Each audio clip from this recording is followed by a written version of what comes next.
아멘. 할렐루야. 우리 좋으신 하나님을 찬양합니다. 하나님께서 우리 사람들에게 행하신 많은 일들이 있는데요. 그 모든 일들을 딱 한 단어로만 제시한다면 어떤 단어가 떠오르시겠습니까? 떠오르는 말들이 몇 있으실 것입니다. 구원, 사랑, 이런 단어들이 떠오르시겠지만 그 모든 것을 포괄하는 것을 한 단어로 일컫는다면 그건 은혜다라게 얘기할 수 있을 것입니다. 은혜. 하나님의 인간 세계에 우리에게 주시는 모든 것을 표현하는 딱 한 단어, 은혜입니다. 은혜. 오늘 본문은 그 하나님의 은혜가 얼마나 깊은지 또 얼마나 능력이 있는지를 잘 보여주고 있는 본문이라고 할 수 있겠죠. 먼저 첫 번째 이 은혜 생각할 때 은혜란 찾지 않아도 찾아오십니다 라고 얘기할 수 있죠. 은혜는 우리가 먼저 찾지 않아도 찾아오신다. 오늘 본문은 갈릴리 호수 가버나움 입장에서 그 맞은편에 있었던 거라사 지역을 배경으로 하고 있는 내용입니다. 이곳 거라사 지역은요, 이방 지역이었어요. 로마인들이 관할하는 지역이었기 때문에 유대교, 유대 관습이 미치지 않았던 그런 지역이었습니다. 그렇기 때문에 당대로서는 문화적인 장벽이 꽤나 컸던 지역이었죠. 예수님께서도 1차 삼형제를 생각할 때 이스라엘의 잃어버린 백성들이다 이렇게 유대인들을 먼저 대상으로 하였기 때문에 이 호수 건너편 거라사 지역의 이방인들은 예수님에게서 사역의 1차 대상은 아니었습니다. 자, 그런데 예수님께서 이 거라사 지역을 가기 위하여 제자들을 재촉하셨고 호수를 건너셨습니다. 심지어는 그 호수 한가운데서 거대한 풍랑을 만나기도 하셨죠.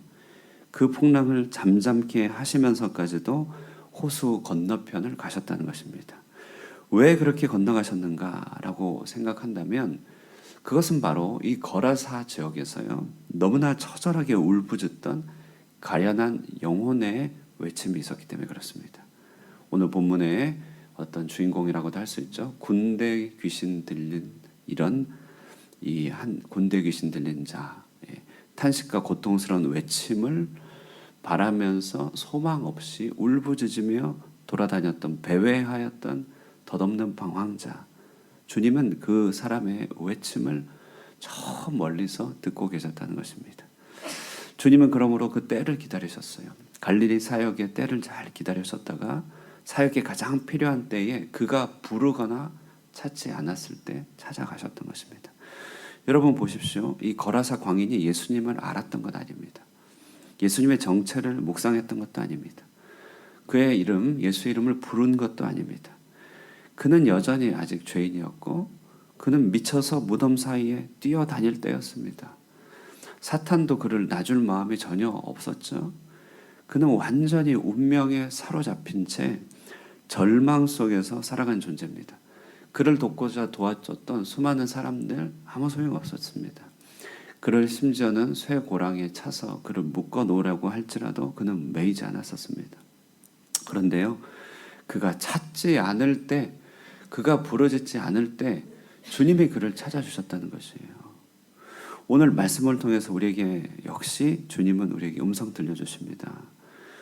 우리로 하여금 찾고 부르짖으라고 하는 것은 그것은 은혜의 수단이 되기 때문에 우리 좋으라고 하시는 하나님의 어떤 명령이고 하나님의 이제 권도죠. 그러나 우리가 꼭 깨어 있어야만, 우리가 꼭 어떻게 주님을 찾아야만 우리를 사랑하시는 것만은 아니라는 것이에요.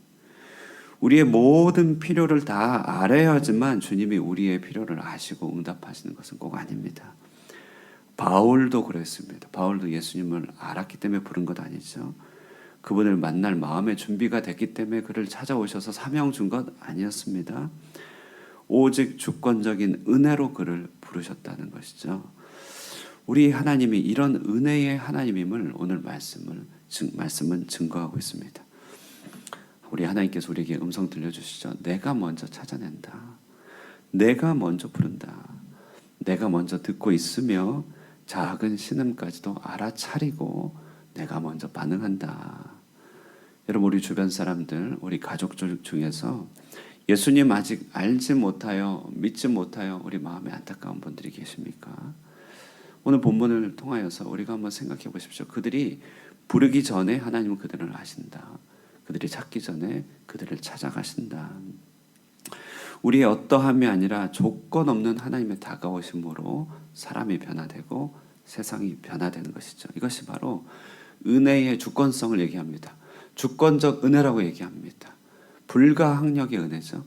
주님이 그 주권적인 은혜로 우리에게 다가오시니 조건 없이 다가오시는 하나님의 은혜 앞에 우리가 머물면서요, 그 하나님을 기다리시고 이 땅 가운데 역사하시기를 구하는 아침 되기를 주의 이름으로 축원드립니다.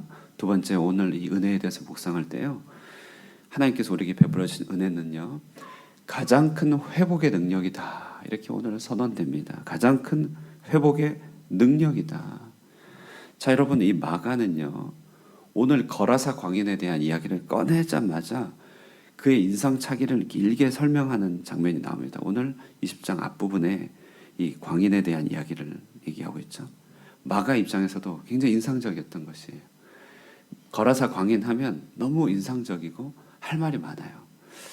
그가 어떻게 망가졌는지, 그가 어떻게 처참하게 이 땅을 배회하는지를 이 마가는요, 아주 자세하게 묘사하고 있습니다. 참 회복되고 난 뒤에 묘사했기 때문에 감동이 컸던 것이죠. 사탄이 어떻게 그를 사로잡았습니까? 무엇으로 그를 통제할 수 있었습니까? 그는 무덤 사이에서 배회했던 사람이고 그의 거처가 무덤이랍니다. 세상에 이런 처량한 얘기가 있겠습니까? 이런 고독하고 외로운 얘기가 있겠습니까? 이런 불쌍한 얘기가 있겠어요? 그는 원치 않지만 소리를 지르는 사람이었고, 그는 이렇게 스스로를 절제하고 싶었지만 절제할 수 없는 사람이었죠. 오늘날 세상의 흉흉한 이야기들을 들으면요, 우린 종종 이렇게 얘기하죠. 세상이 미쳐 돌아간다, 이렇게 얘기하는데요, 정말 오늘 광인이 그런 모습이었습니다. 사람이 이렇게 미칠 수도 있구나, 사람이 이렇게 망가질 수도 있구나. 그 대표격이 바로 이 거라사 광인이었습니다. 여러분, 우리가요, 이 정도까지 망가지지 않는다 할지라도요, 가끔 실패가 반복될 때가 있죠. 가끔 죄에 빠질 때가 있습니다. 그러면 우리의 영혼이 건져 올릴 수 없을 지경으로 망가지는 것 같은 경험을 하게 됩니다. 깊은 침체에 빠지게 된다는 것이죠.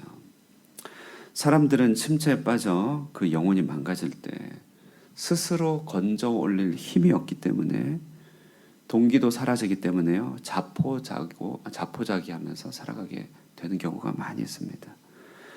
많은 현대인들, 겉으로 멀쩡해 보여도 그들의 윤리적 이상들 망가졌습니다. 그들의 영적인 비전들 아무것도 없습니다. 그저 하루하루를 살아가면서 그냥 물질에 기대어, 하루하루 자극에 기대어 살아가는 것이죠. 속으로 자포자기하면서요, 거라사 광인처럼 영적인 무덤을 배회하면서 소망 없이 살아가는, 정말 미쳐 돌아가는 세상의 사람들 많이 있습니다. 그런데 여러분, 그 속에서 은혜로 다가오신 예수님 오늘 주목하게 됩니다. 예수님은 그 망가진 인생을 판단하거나 정죄하지 않으셨던 것입니다. 그를 꺼름직하게 여기시면서 그를 피하지도 않았습니다.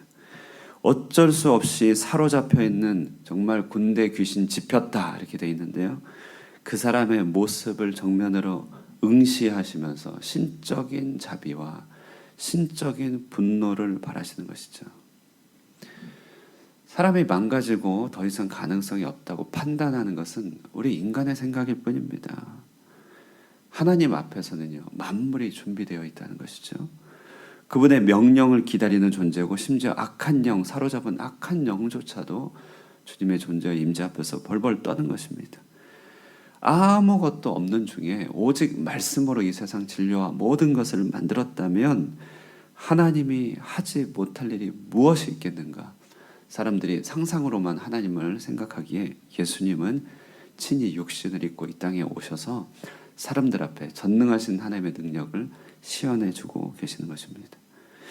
우리가 이것을 생각할 때 접하게 되는 것이 은혜의 능력의 차원입니다.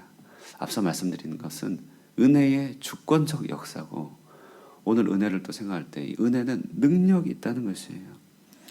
은혜는 우리 삶 속에 깊이 켜켜이 새겨져 있는 악한 영의 활동을 분별해내면서 그것을 꾸짖고 쫓아냅니다. 하나님의 말씀과 그 은혜 앞에 서게 되면 정말 꾸준히 은혜의 앞에 서고 주님 앞에 서면 우리 안에 있는 깃들어 있는 모든 흑암의 역사들도 분별되고 떠나가게 되는 것이죠. 하나님은 그 은혜로서 더 이상 망가질 것이 없을 정도로 철저하게 무너진 절대적 절망 속에 있는 이 사람을 권세와 그 악한 권세와 억압에서 건져주십니다. 은혜의 폭이죠. 은혜의 깊이입니다. 아무리 시달리고 아무리 망가져도 주님이 주목하시고 명령하시는 순간 회복은 시작되더라 하는 것입니다. 여기서 우리를 건져주신 은혜가 얼마나 능력 있는지 보게 됩니다. 오늘 주님이 우리에게 이 말씀으로 서 계십니다. 그러므로 우리는 모든 시선과 생각을 주님께 돌릴 필요가 있는 것입니다. 살아계신 주님은 과연 세상의 모든 더러움과 망가짐을, 모든 악함을 능히 새롭게 하시는 은혜의 맑은 샘물임을 우리는 목도하게 됩니다. 이 주님의 얼굴을 바라보시기 바랍니다. 악한 영을 꾸짖는 주님의 음성을 들으시기 바랍니다. 성경이 글로 써졌다고 글로 읽으면 안 됩니다. 오늘 이 글을 하나님께서 친히 낭독하시고 우리 교회 자기의 1인칭 화법으로 내가 그렇게 하기를 원한다. 내가 명하노니 악하고 더러운 영은 떠나갈지어다 라고 말씀 들려주시는 주님의 화법으로 들으셔야 됩니다. 오늘 이 주님을 마음에 영접하시기 바랍니다. 우리 삶을 온전히 다스리시기를 구하길 바랍니다. 주님의 그 육성의 음성을 들으시고 주님이 고치지 못하실 리는 아무도 없음을 굳게 믿으면서 오늘 하루를 승리하며 살아가시길 바랍니다. 예수님, 우리 함께 기도하도록 하겠습니다. 살아계신 하나님 아버지 감사합니다. 오늘 전능자 하나님 그 아들 예수 그리스도의 음성을 듣습니다. 거라사 광인 준비되지 않은 중에 주님을 바라보지도 못하고 있을 때 먼저 바라보시고 찾아오시는 주님의 역사를 우리가 목도합니다. 주님, 이것이 바로 은혜의 능력이고 은혜의 크심이며 은혜의 주권적인 역사입니다. 주께서 다가가셔서 그를 명하실 때 세상 사람 어떤 지혜로도 풀어갈 수 없는 그 거라사 광인의 억눌림이 단번에 해결함을 잊고 하나님의 능력 앞에 엎드러짐을 바라보게 됩니다. 하나님, 오늘날 이 시대도 살아계신 하나님 임재하시고 주님 말씀 바라실 때 흑암의 어두운 역사 떨며 떠나가게 될 줄로 믿습니다. 그러므로 하나님, 기도 가운데 우리에게 다가오셔서 주님의 음성 들려주시고 우리의 삶을 얽고 얽매이게 하고 억압하는 흑암의 모든 권세들에 대하여 더러운 영아 떠나갈지어다 라고 말씀하시는 우리 주님의 음성 듣고 우리 삶의 해방 가운데서 주님을 따르는 참된 제자도의 삶을 살아갈 수 있도록 축복하여 주시옵소서. 주님, 이 땅에 교회가 섬으로 말미암아 이와 같은 주님의 권능의 역사, 은혜의 깊이와 은혜의 넓이가 나타나게 하여 주시고 이 땅 이 지역을 붙들고 있는 악한 권세들, 흑암의 역사들이 권세 있는 주님의 능력과 통치로 말미암아 떠나가게 하여 주시고 사탄에 사로잡혀 있는 수많은 이들이 주의 복음과 하나님의 자비의 음성 듣고 해방함을 입으며 주의 제자가 되며 복음의 전령으로 거듭날 수 있도록 축복하여 주시옵소서. 오늘 삶의 현장 가운데 어렵고 힘겨운 일이 있다 할지라도 사단의 속임 가운데 빠지지 않게 하여 주시고 오직 진리의 말씀 붙들고 우리도 주님의 권세에 힘입어서 주 예수 그리스도의 이름으로 치유하며 변화시키며 명하며 선포하며 살아가는 하루가 되도록 축복하여 주시옵소서. 이 아침에 우리의 기도를 도와주시고 기도의 지경에 비치는 모든 지경마다 주의 영광의 빛이 비치게 하여 주시기를 간절히 바라고 살아계신 예수님의 이름으로 기도드리옵나이다. 아멘. 우리 말씀 생각하시면서요, 기도 가운데 주 예수의 이름으로 우리 삶의 모든 지경을 비추시면서 기도하시고 돌아가도록 하겠습니다.